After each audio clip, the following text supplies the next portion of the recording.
안녕하세요, 빅토리아 박사입니다. 오늘은 시청자 여러분들의 피부 고민을 들어보는 빅토리아 박사의 Q&A 시간인데요. 누구나 다 얼굴 고민이 있으시죠? 그런데 중요한 거 잊지 않으셨죠? 나다운 매력, 그것을 찾는 게 가장 중요한 일입니다. 자, 그럼 오늘 사연 들어보도록 할까요?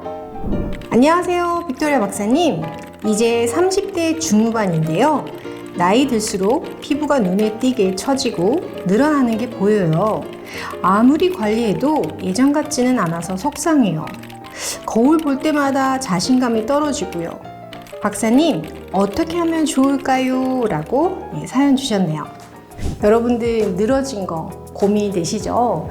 예전에는 노화에 대한 그런 성격의 고민들이 그리 많지 않았던 것 같습니다.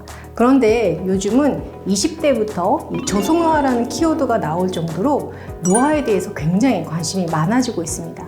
슬로우 에이징, 프로 에이징이라고 해서 천천히 아름답고 건강하게 늙고 싶다라는 그런 소망이 다 있으신 것 같아요. 그래서 이 늘어짐에 대한 이 포인트를 두 가지 관점에서 한번 보도록 할 건데요. 화면을 보면서 설명드리도록 할게요. 빅토리아 박사가 보는 첫 번째 관점은요, 결합 조직 감소와 노화 시작이라고 되어 있는데요. 결합 조직 하니까 굉장히 잘 이해가 되시지 않는 부분 있으시죠? 결합 조직은 쉽게 표현해서 우리 피부 안에 있는 조직을 붙여주는 그런 접착제 역할을 하는 겁니다.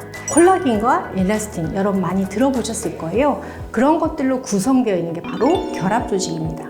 그런데 이 차트를 한번 보시게 되면 20대부터 쭉 어떻게 될까요? 이 노화와 함께 점점 감소가 되는 것을 알 수가 있습니다. 특히 30대 이후에 급격하게 줄어드는 걸 알 수가 있는데요. 사실 콜라겐과 엘라스틴은 피부의 지지대, 지붕 역할을 하게 됩니다. 여러분, 지붕이 없으면 어떻게 될까요?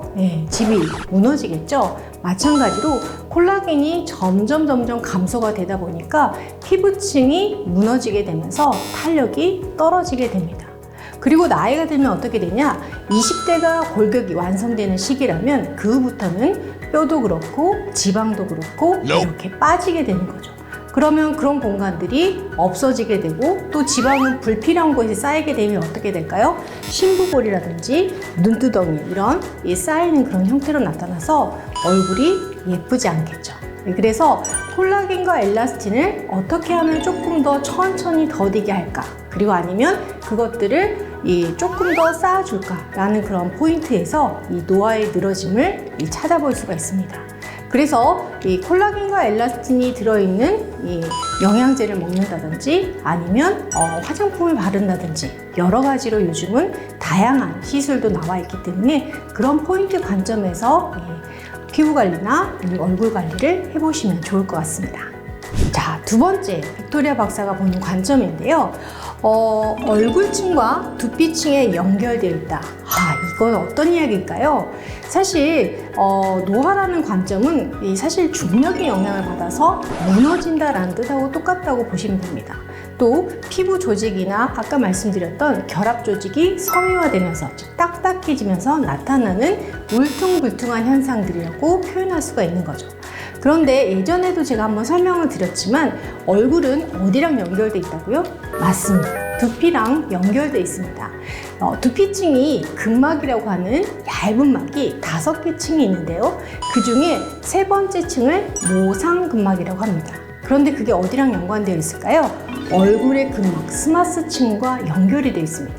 그런데 중력의 영향을 자꾸 받게 되면 어떻게 되나요? 점점 얼굴이 내려오면서 불필요하게 눈두덩이라든지 턱선이라든지 이렇게 꺼지는 게 눈에 확연하게 보이게 되는 거죠. 그래서 사실은 노화, 늘어짐을 관리할 때 여러분들 어떻게 하시나요? 얼굴을 많이 관리하시잖아요. 그런데 저는 두피를 관리하라고 말씀드리고 싶습니다. 우리 조상들은요, 굉장히 지혜로웠어요. 그래서 찬빗으로 계속해서 머리를 이렇게 빗어주었잖아요. 사실은 그게 굉장히 두피의 혈액순환도 좋았지만 얼굴에 늘어지는 것을 방지하는 굉장히 현명하신 거였죠. 마찬가지로 저희들도 집에서 할 수 있는 방법들이 있는데요. 빗으로 조금 강하게 자극을 주면서 두피를 쓸어준다든지 아니면 괄사로 꾹꾹꾹꾹 눌러주면서 두피를 관리해주게 되면 얼굴의 늘어짐을 어느 정도 예방하거나 아니면 천천히 하게끔 만들 수 있답니다. 자, 그래서 여러분 얼굴을 관리하는 게 아니라 어디를 관리한다고요? 네, 맞습니다. 두피요. 두피를 관리해주는 습관 굉장히 중요할 것 같습니다. 네, 오늘 이 두 가지 관점에서 봤는데요. 여러분 집에서 해보실 게 많아지셨죠? 네, 아침 저녁으로 틈나는 대로 해보시면 천천히 예쁘게 건강하게 얼굴을 관리하실 수 있을 겁니다. 오늘 피부 고민 늘어짐에 대해서 알아봤는데요. 조금 더 궁금한 게 있다 그러면 댓글로 한번 달아주세요. 그러면 제가 거기에 맞춰서 솔루션을 제공하도록 하겠습니다. 그리고 잊지 않으셨죠? 좋아요, 구독. 내일은 더 어메이징하게 다음에 또 만나요.